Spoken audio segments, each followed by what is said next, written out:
Ladies and gentlemen, welcome to Paris for the Longines Global Champions Tour Grand Prix of Paris, the 8th Grand Prix of the season here. And we are for once not at the base, at the foot of the Eiffel Tower. We have moved a little bit more north, only a few kilometers to the Bois de Boulogne, the Parc de Bagatelle, because of course Paris is hosting that huge sporting event called the Olympic Games. If Armand would win, he would put serious pressure on the championship leader, and that is Eduardo Alvarez Aznar, who is on site in Paris, but did not qualify. A big shock with Koeko, Kuhner, Van der Vleuten and Gilles Thomas not present. This was a unique opportunity for Eduardo Alvarez Aznar. He only had to qualify and then come into the Grand Prix to catch points, to score points at a moment that his rivals aren't here. Here in the park by the Seine River, as you can see, is Grégory Baudot. This is what he can play with, 50 by 80 meters, the width and the length of this ring. Skou is next. For Skou, this is an opportunity. Skou has already jumped 6 Grand Prix. This is his 7th of the season. She gets a little bit strong, he's got a lot in his hand, but he also tries to have the benefit of it by helping her. But as he helps her, she does land on the back rail. Oh, and she saw the wall too late. And Skou is not going to take advantage of the fact that Aznar, Koeko, Kuhner, Van der Vleuten and Gilles Thomas are not present. And that is literally the definition of a miscommunication. And Noren is coming forward. That is not for Johan Sebastian Gulliksen, that's for later for Roger-Yves Bost. First, a young man from Norway. An equine America, Harwig Fidiel.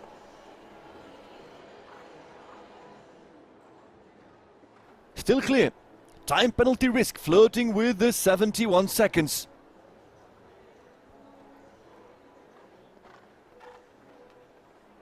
Leaves it up, come on, he's never jumped to clear. He's never jumped to clear in a Global Tour Grand Prix, and he's done it for the first time in such a tough Grand Prix. What a moment to break the maiden. Johan Sebastian Gulliksen has jumped a clear in Paris. In what is just his 6th Grand Prix in his career. It is his first clear, it is our first clear, and that after all those on 4 penalties.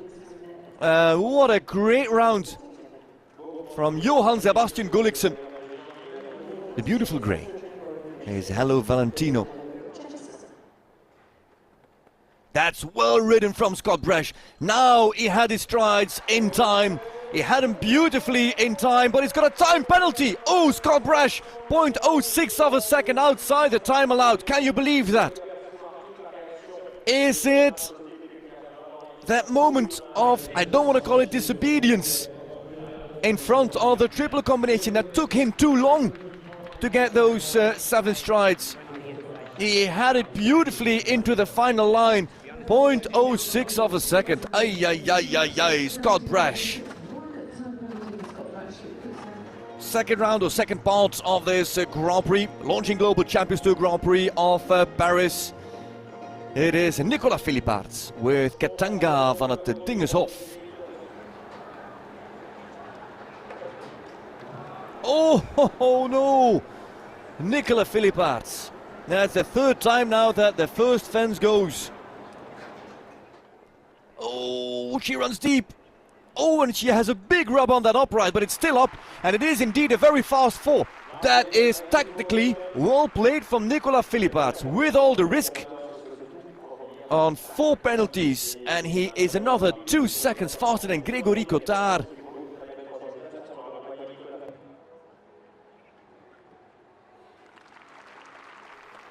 Van Gogh, oh, this is costly. This wide turn could be costly for Olivier Robert. Is he on the scenario of Scott Brash to finish outside the time allowed because of the drift? When Iglesias grabbed the bit and did make the turn as smooth and as tight as Robert wanted. Red flags are up. Alarm bells are going off in the French team. Olivier Robert, 71 seconds, time allowed. Close call, close call, close call. Robert is outside the time allowed. Come on, Olivier Robert. And he kind of grabs the bit, he goes deep into the corner. and this cost him not 0.1 of a second. No, this cost him 1-2 seconds, and Olivier Robert has jumped the perfect round, bar one turn. Oh, whoa, whoa, whoa, whoa, painful for Olivier Robert. Here we focus on Spencer Smith, who's going to jump his first Longines Global Champions Tour Grand Prix on Keeneland. Would be good for the clock. And here comes the turn and the approach to fence 12, where so many have struggled. Can he get him on the hind leg, but not too deep to the upright? He can. There comes Spencer Smith with Keeneland, their first Grand Prix together on the tour. They stumble in the landing, but they are up and they're through the barriers.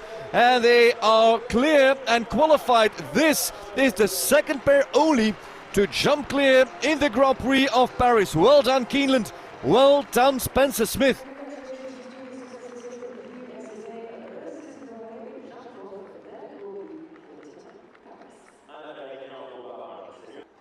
Kent Farrington.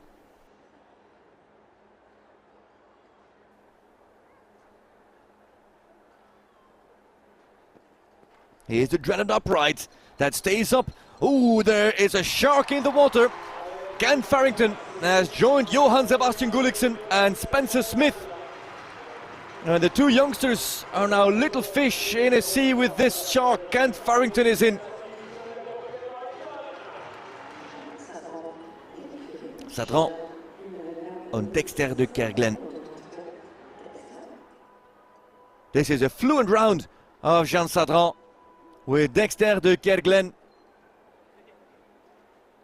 Would be good for the clock. Here's that tall vertical. That stays up. Jean Sadran for clear number 4. Yes! Jean Sadran has jumped clear. It is clear number 4 in this Grand Prix. It is clear number 4 for Jean Sadran as well in her career.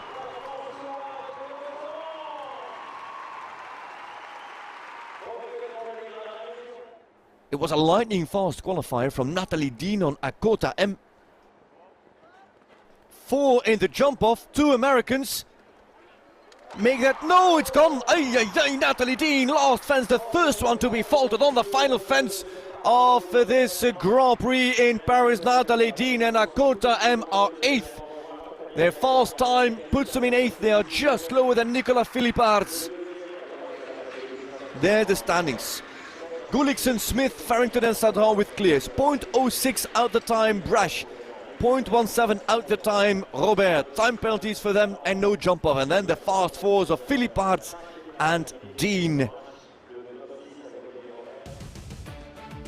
Jump off time in the Bois de Boulogne, the green lung of Paris, a forest double the size of Central Park, wedged between the Eiffel Tower and the Seine River, home of the Hippodrome d'Auteuil and the Hippodrome de Longchamp. At the edge of this forest we also find Roland Garros, and now for once, for 1 year only, it is the home of the Longines Global Champions Tour, its Grand Prix and the upcoming jump off.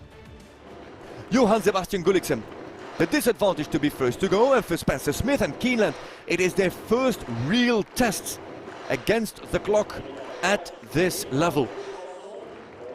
We're going to have a look at the course that Grégory Baudot has built for this jump off. And now the jump off starts. And Johan Sebastian Gulliksen, whatever he does, it starts with putting pressure on the others. He's got it in his own hands. He has to put the pressure and give it everything he's got. That's not bad. That's a 7. Oh, and it's gone.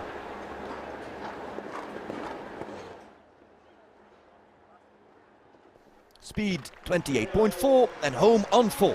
42.67 seconds. Johan Sebastian Gulliksen, Equine America Harwich VDL. Is he going to win the Grand Prix?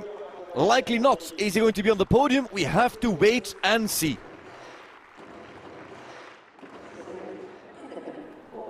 Smith next.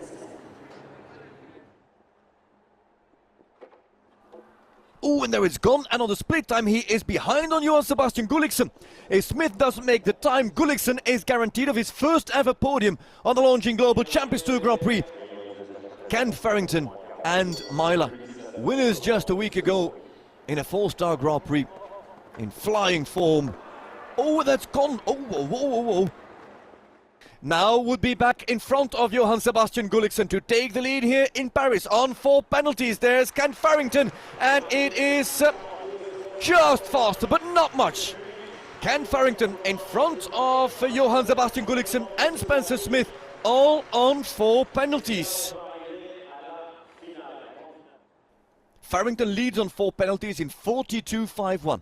If you are Sadran, do you ride competitive or do you ride conservative and secure? Secure the double clear. This lady never stood on the podium of the Tour before, has never won a stage. That's deep. Oy! Behind all the time of Farrington, if a rail would fall. If she stays clear, there's not a problem, not a cloud in the sky. The whole Sadran family is here. Oh, and she needs a big push now. Come on, Jean.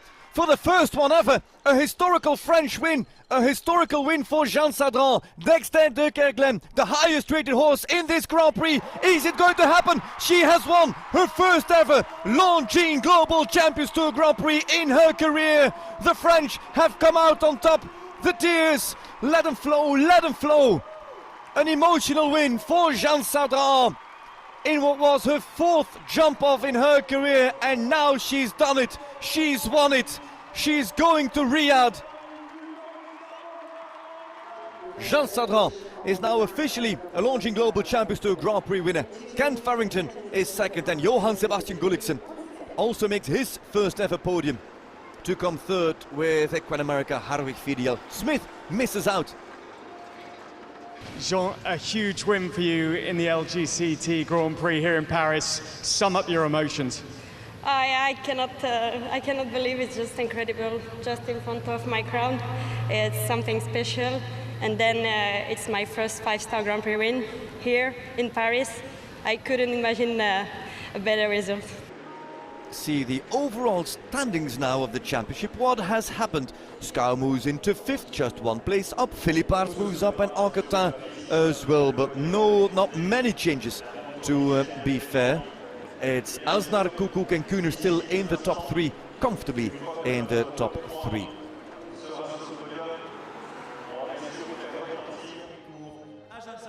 The Winners' Trophy for Jean Sadran, out of the hands of Audrey Poulvard in behalf of the city. And Jean follows in the footsteps of Janne Frederike Meijer, only the 2nd female rider to qualify to win a Grand Prix and to qualify for the Super Grand Prix. From everybody in front and behind the cameras, riders and the whole team here in Paris, I hope that you've enjoyed in just a week's time. For the 9th Grand Prix of the season in the Olympic Stadium, we go from the French capital to the Swedish capital, from Paris to Stockholm. This is Jean Sadran. For the first time in her career, she has won a Longines Global Champions Tour Grand Prix, and we were there to witness it. Take care, bye-bye, and thanks for watching.